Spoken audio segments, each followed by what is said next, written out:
Hey Glob, so this is my first video ever, so I apologize in advance if the editing is crap.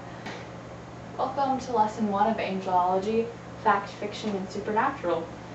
This lesson is going to be pretty short because it's just an introduction and I'm kind of losing the light, so this will be pretty quick. Basically how this course is going to work is week 1 is an overview of angels, archangels, that kind of stuff, just basic overlying stuff. Week 2 is going to be about Lucifer, the fallen demons, and the different speculation about how that all works.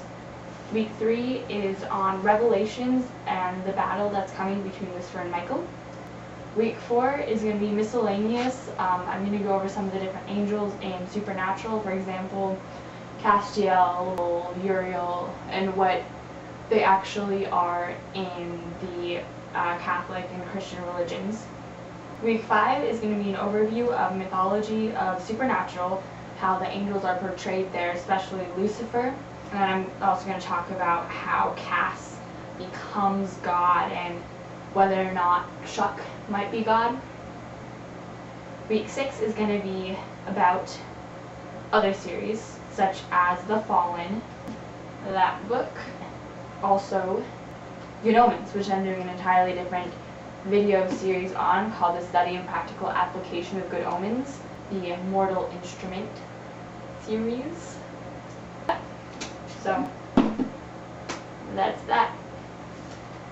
So, angels, week 1. They're God's messengers, warriors, and servants. They are considered to be spiritual beings without a physical form. However, they can take a human form, which has happened a few times in the Bible, and obviously we know in Supernatural they possess vessels in order to show themselves to humans. God created angels, which means that they're not to be worshipped or seen as an idol. That would be going against the 10 Commandments, and that is bad. 3 kinds. There's the seraphim, which have 6 wings. They were created to praise God. Their name means fiery ones in, I think, Latin.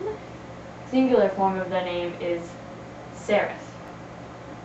Next is the cherubim. They're portrayed with sometimes 2 faces, but often also 4 faces. And they were created to guard sacred things. Preview for next week, Lucifer was a cherub. Just kind of dispel that view of cherubs as being the little babies with the hearts. That's not really right at all.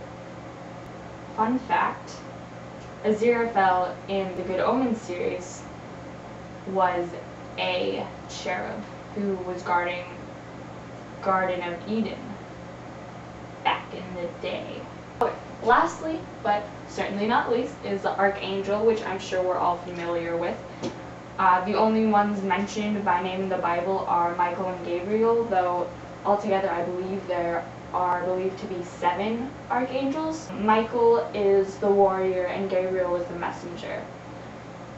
So they each have their own specific thing that they do. The only angels actually mentioned by name in the Bible are Michael, Gabriel, and Lucifer. So all the others were essentially made up, I suppose. I don't really know how they came up with them or why, but they did, and they're there. So, you know, whatever floats your boat. So that is basically it. All I have for you for today. Just so you're aware, most of the stuff that I'm getting for this video series is from carm.org, CARM.org, which is a Christian website. As far as I can tell, is pretty unbiased, which is nice because I'm not forever trying to find a website that isn't just sinners, you know. So it's good. Also, the Bible, that's an important book. Bible. By the way, if you haven't read Good Omens, go and read it right now. This is the #1 book that you should read. Do it. Bye!